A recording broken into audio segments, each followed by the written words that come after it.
नमस्कार, मैं अजय कुमार। मैं इस समय पटना के गांधी मैदान में खड़ा हूं और गांधी मैदान का जिक्र जब भी होता है तो राजनीतिक रैलियों का जिक्र होता है।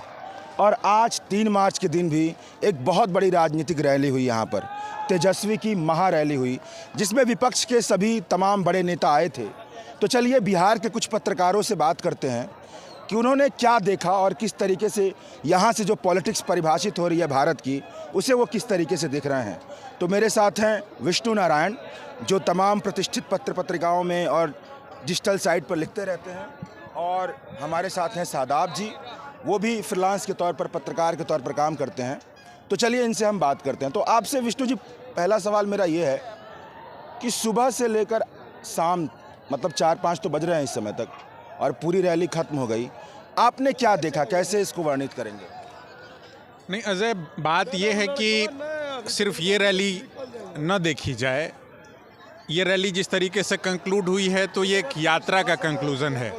इस रैली का नाम महागठबंधन ने या विशेष तौर पर राष्ट्रीय जनता दल ने जन विश्वास महारैली रखा। इससे पहले जन विश्वास एक यात्रा पर निकले हुए थे तेजस्वी यादव, और तेजस्वी यादव सत्ता से जिस तरीके से अलग हुए उसके बाद से नेता प्रतिपक्ष बने, और नेता प्रतिपक्ष बनते ही जो है सड़कों पर थे।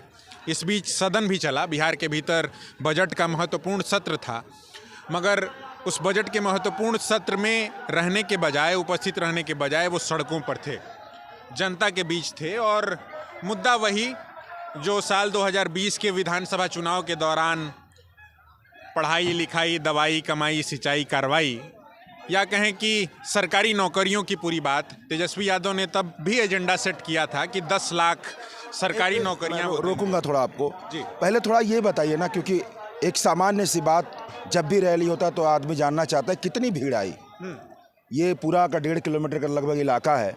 आप थोड़ा बताएंगे, अमूमन जो कहा जाता है कि लाखों लोग यहाँ पर आए, आपको लगता है ये बात ठीक थी? नहीं, लाखों लोग जरूर कहे जा सकते हैं। हम लोग इसका कोई, हम लोगों के पास बहुत ज़्यादा आंकड़ा, या हम लोग इस चीज़ के कोई एक्सपर्ट नहीं है कि कितने लोग आए थे, या पिछली रैलियों से तुलना करते हैं।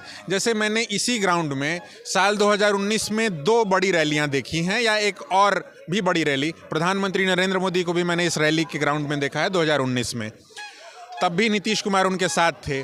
और उसके बाद मैंने दूसरी रैली यहाँ राहुल गांधी की भी देखी थी, जब वो कांग्रेस अकेले अपने तरीके से, या कहें कि कांग्रेस का वो एक अपने तरीके का इवेंट था, मगर उसमें वैसी भीड़ नहीं थी। आज आपने देखा होगा कि यहाँ सुबह से ही लाल झंडों का भी आना जाना शुरू था। उसके बाद फिर राष्ट्रीय जनता दल के लोग आए, और कांग्रेस के भी छिटपुट झंडे दिखाई पड़ रहे थे, मगर मेजर जो क्राउड या मेजर जो झंडे दिखे वो लाल और हरे दिखे। अब इसमें एक बात आती है कि भाई पिछलों की तुलना में यहाँ एक बड़ी रैली, तब भी एक महागठबंधन बना था जब नीतीश कुमार को मुख्यमंत्री पद का दावेदार यहीं से घोषित किया था, तब सोनिया गांधी आई थी, आज राहुल गांधी आए हैं। लालू प्रसाद तब अपेक्षाकृत स्वस्थ थे और उनकी आवाज़ में उस तरीके की बुलंदी देखने को मिलती थी। आज भी वो अपने तरीके से एड्रेस किए, सबसे लास्ट स्पीकर थे।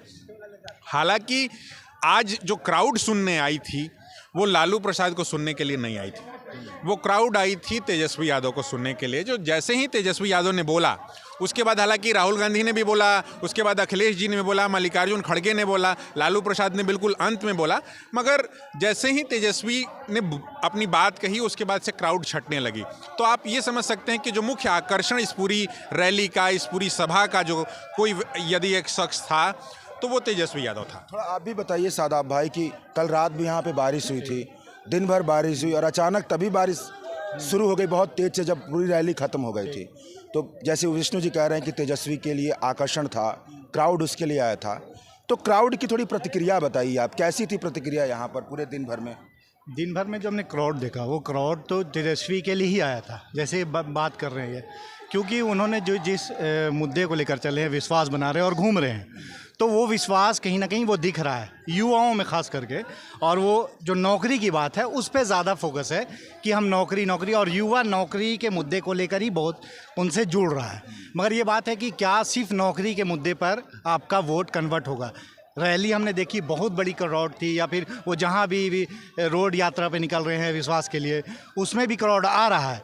वो क्राउड पहले के बना मुकाबले अब बहुत ज़्यादा बढ़ गया। और जब ये बोलना भी शुरू करते हैं कहीं भी तेजस्वी, तो वो क्राउड का उनकी तरफ से एक संकेत आता है कि हम आपके साथ हैं, हम विश्वास आपके साथ जता रहे हैं। तो ये थोड़ा ये क्राउड वाली बात पे एक और प्रश्न आपसे। क्राउड पिछले चुनाव में भी तेजस्वी की रैली में बहुत क्राउड आता था और अब भी यात्रा में बहुत क्राउड हुआ, यहाँ भी बहुत क्राउड हुआ।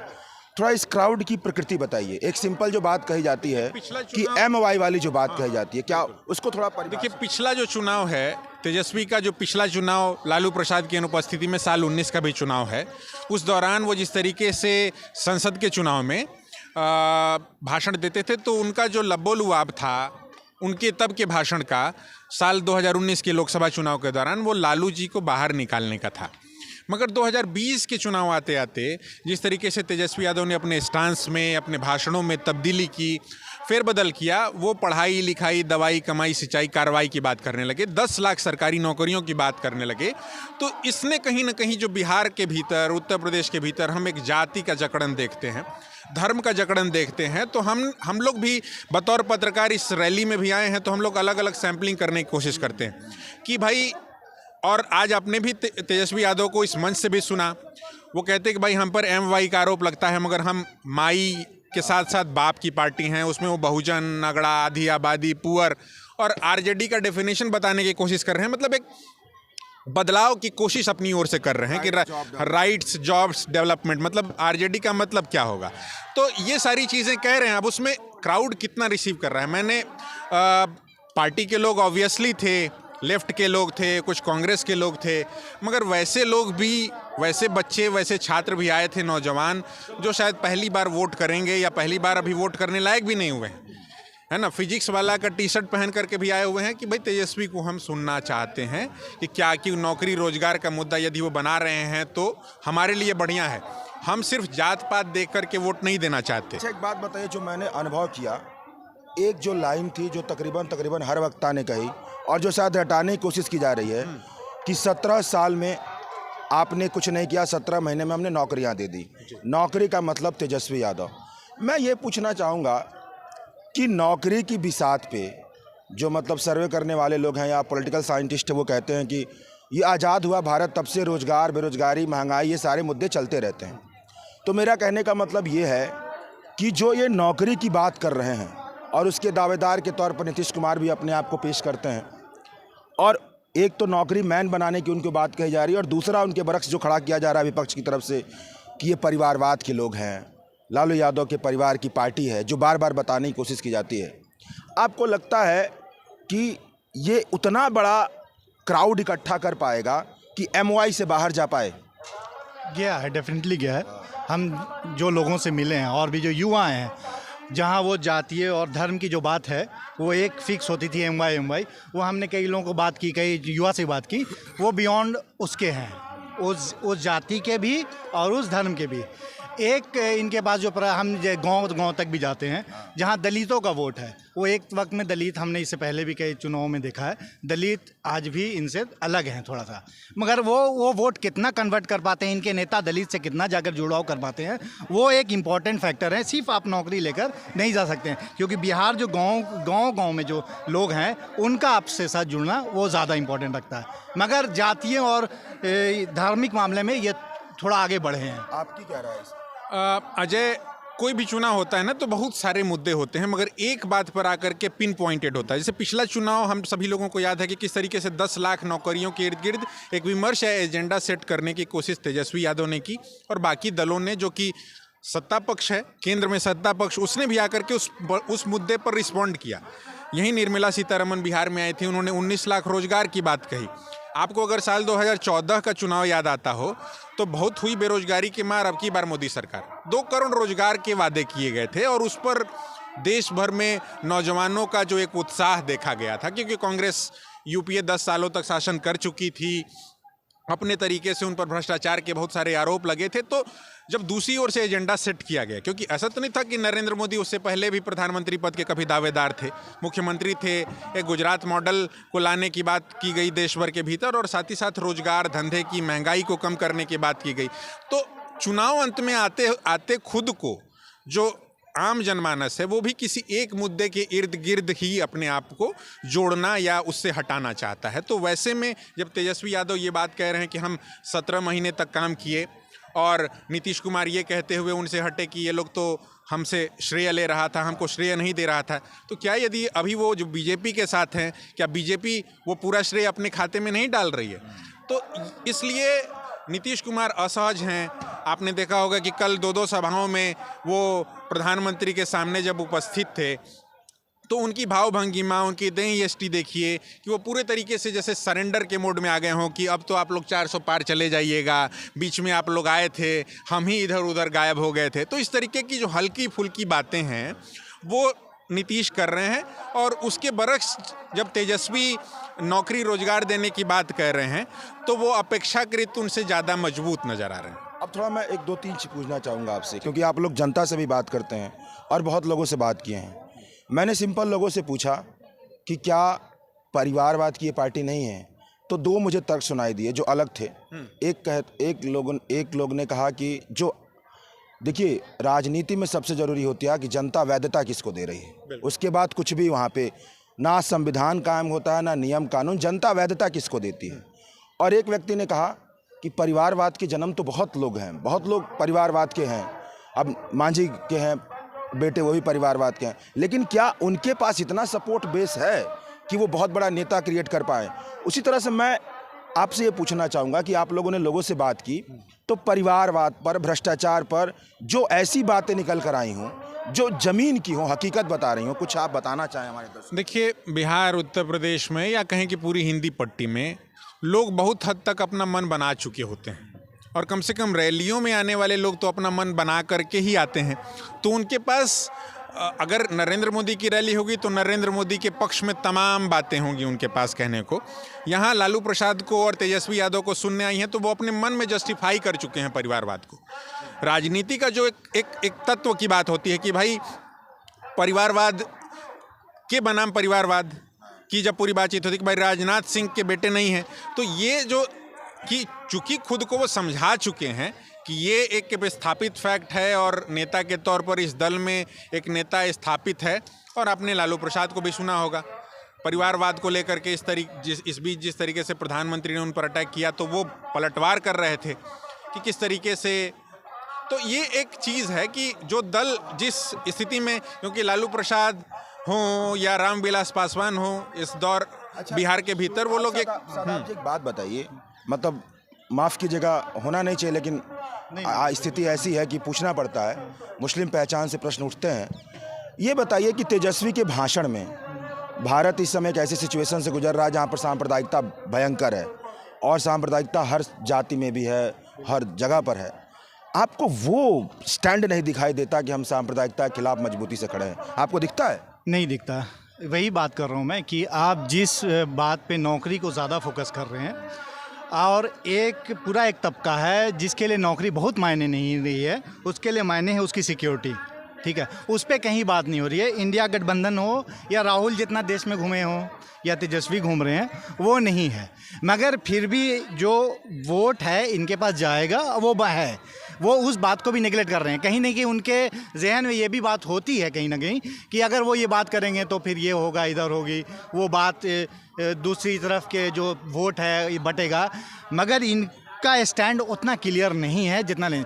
मगर क्यों ना कि तेजस्वी का जहाँ तक स्टैंड है सीए को लेकर, और वो स्टैंड लिया बिल्कुल, बिहार में पूरी तरीके से ये साथ रहे, मगर इनके अभी की रैलियों में कहीं पे आपको देखने को नहीं मिलेगा। इसे आप कैसे देखते हैं इस वाली बात? अजय, ये रणनीतिक है कि क्या? हाँ, मुझे रणनीतिक ही दिखाई पड़ती है, क्योंकि पॉपुलर क्वेश्चन में एनआरसी सीए का जब मुद्दा था तो हम सभी लोगों को बहुत बढ़िया तरीके से याद है कि आरजेडी ने जब एक बड़ा बंद का कॉल लिया था, पटना से लगाए पूरे देश, जो प्रदेश भर की सड़कें जो हैं सुनी हो गई थी, तो वो एक स्टैंड लेने की बात है। अब एनआरसी का मुद्दा सीधे नहीं है, कोई ना कोई मुद्दा जो होगा उसको लेकर के पॉलिटिकल पार्टीज चुनाव में जाती हैं, उसके इर्द गिर्द अपने आप को केंद्रित करती हैं कि ताकि बहुत ज़्यादा भटकाव ना हो।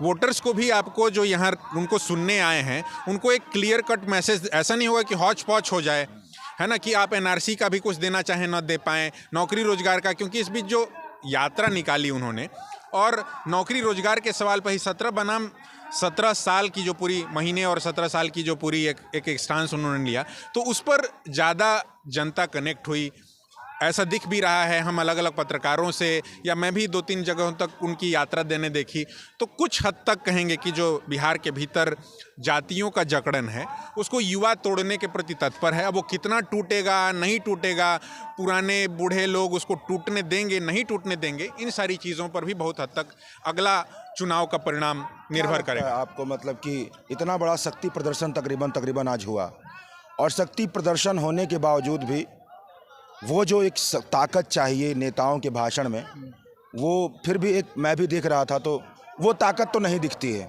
एक रणनीतिक चीज़ें दिखती हैं। आप मुझे ये बताइए कि क्या लगता है, आप वही भविष्य वाली बात कि लोकसभा में क्या दिखता है, विधानसभा में क्या दिखता है? विधानसभा में डेफिनेटली ये इनकी बढ़त होगी।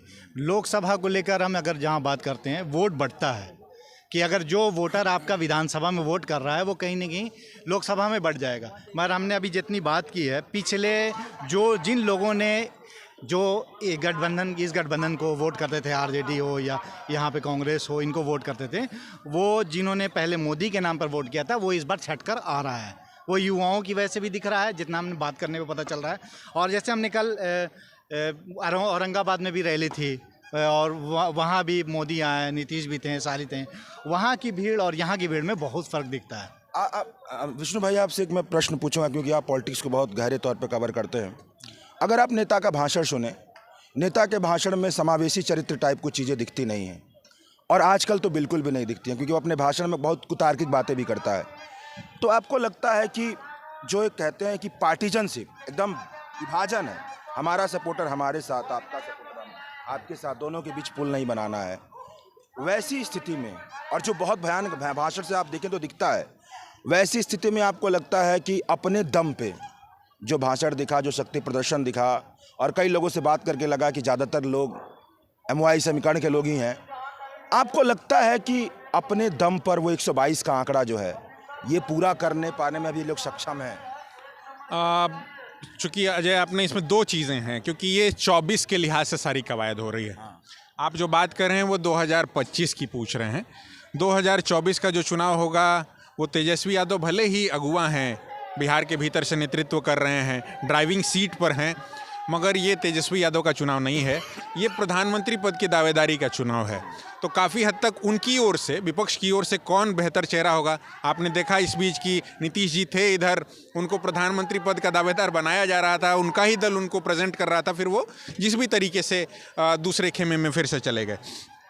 मगर क्या हम जब देखते हैं, टटोलते हैं, तो राहुल गांधी वाकई जो चेहरा बनाम चेहरे की पूरी बातचीत होती है उसमें कितने मजबूती से आ पाएंगे? क्योंकि आपने जो दूसरी बात कह दी, तेजस्वी यादव का हालिया चुनाव नहीं होने जा रहा है। तेजस्वी यादव ऑब्वियसली वो ड्राइविंग सीट पर होंगे, क्षेत्रीय दल हैं, उनकी भूमिका है, उनके पास एक आधार वोट है, उनके पास एक काडर है, बूथ का बेहतर मैनेजमेंट है। इसी पॉइंट पर मैं आपसे पूछना चाहता हूँ कि जब नौकरी की आप बात कर रहे हैं, नौकरी एक ऐसा मुद्दा है जो डेवलपमेंटल मुद्दा है, क्या होता है कि आपका वोटर आपको लोकसभा में लगता है कि आपको वोट नहीं देगा, लेकिन आपको विधानसभा में वोट देगा, जो अंदेशा दिखाई देता है। इसका मतलब वही बात हो गई ना कि आपके साथ आपका केवल सपोर्टर खड़ा है, आवाज़ आपके सपोर्टर की है। अगर ऐसा होता कि नौकरी के मुद्दे पर आपने प्रभाव छोड़ा होता, तब तो लोकसभा में आपकी, और लोकसभा में तो आपकी पूछ होती ही होती। कि क्लियर कट एजेंडा जो होता है वो आपको कई बार आप देख रहे होंगे कि जो विपक्ष है उसको शायद बेहतर तैयारी करनी थी, अपने तरीके से उनको अपनी बिसातें बेहतर तरीके से बिछानी थी। आपने देखा होगा कि जो केंद्र की सत्ता है वो यहीं पर, मतलब वो माझी जी इस तरफ थे, तोड़ करके ले गई।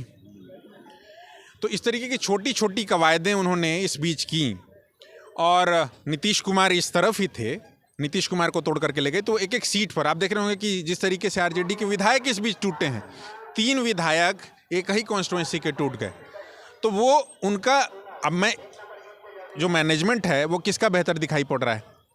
ये हम कोई पार्टी तो है नहीं, और हम लोगों को जो एनालिसिस करना है वो तमाम लोगों की कमजोरियों पर और मजबूतियों के लिहाज से करना है। ठीक है, अभी तेजस्वी यादव कह रहे हैं कि भाई जनता मालिक है, मगर अभी की स्थिति में आप देखेंगे जो लोकसभा चुनाव आने जा रहा है, 2024 का चुनाव आने जा रहा है, और नरेंद्र मोदी को आपको हटाना है सत्ता से, तो क्लियर कट प्लान जो है न सिर्फ तेजस्वी यादव की ओर से आना चाहिए, बल्कि ये मंच राहुल गांधी के लिए भी था। राहुल गांधी ने कौन सा क्लियर कट मैसेज बिहार की जनता को दिया? 40 लोकसभा सीटें हैं यदि आपके पास, और पिछले बार 39 वो लोग जीत ही गए हैं। एक किशनगंज जीते, वहाँ वो माइनॉरिटी बहुल सीट है, वहाँ कोई माइनॉरिटी का ही जीतता है। तो आपने क्या मैसेज दिया? क्लियर कट कोई मैसेज दिया? हालांकि अग्निवीर पर जरूर थोड़ा बहुत सुगबुगाहट दिखाई पड़ी थी, या इस बीच भी जब वो भारत जोड़ो न्याय यात्रा में चल रहे हैं, तो जब वो अग्निवीर का मुद्दा बोलते हैं या नौकरियों का थोड़ा मुद्दा बोलते हैं, तो थोड़ी बहुत सुगबुगाहट शुरू होती है। मगर जब वो सामाजिक न्याय की बात, पुरानी बात दोहराते हैं ओबीसी की, तो बात आता है कि भाई आप जब सत्ता में थे तो आपने कितना सामाजिक न्याय इंश्योर किया? एकदम। अब अंतिम सवाल, आपको लगता है कि आज के डिजिटल के ज़माने में रैलियों का कोई महत्व है? मुझे नहीं लगता। आपको नहीं लगता? नहीं, हाँ, क्योंकि मगर ये जनता है कि एक बार आकर खुद से सामने से कनेक्ट करना चाहती है, मगर बहुत रैलियों की ज़रूरत नहीं है, मुझे लगता है। वही सवाल आपसे भी, क्या लगता है कि डिजिटल के ज़माने में रैलियों का कोई महत्व है? बिल्कुल महत्व है। महत्व है, हाँ, क्योंकि तमाम डिजिटल चैनल्स भी यही हैं आकर के। आपको कहीं ना कहीं एक शक्ति प्रदर्शन, कभी भी हम सभी लोग तमाम डिजिटल चैनल पर कंटेंट देखते हैं, मगर उसके बावजूद ये हम चाहते हैं कि जब ये सभा हो रही है तो एक सबका ऑब्वियस लोग हमसे पूछ रहे हैं कि कितनी भीड़ आई थी। तो भीड़ एक पैमाना है, गांधी मैदान में कितनी भीड़ आती है वो एक पैमाना है, सभाओं में कितनी भीड़ आती है, कुर्सियां खाली रह जाती हैं या टूट जाती हैं, एक पैमाना है अपने तरीके से, और वो पैमाना आगे भी रहने वाला है। शुक्रिया, शुक्रिया सादाब भाई, शुक्रिया विष्णु भाई, बहुत बहुत शुक्रिया दर्शक आप लोगों को देखने। ठीक।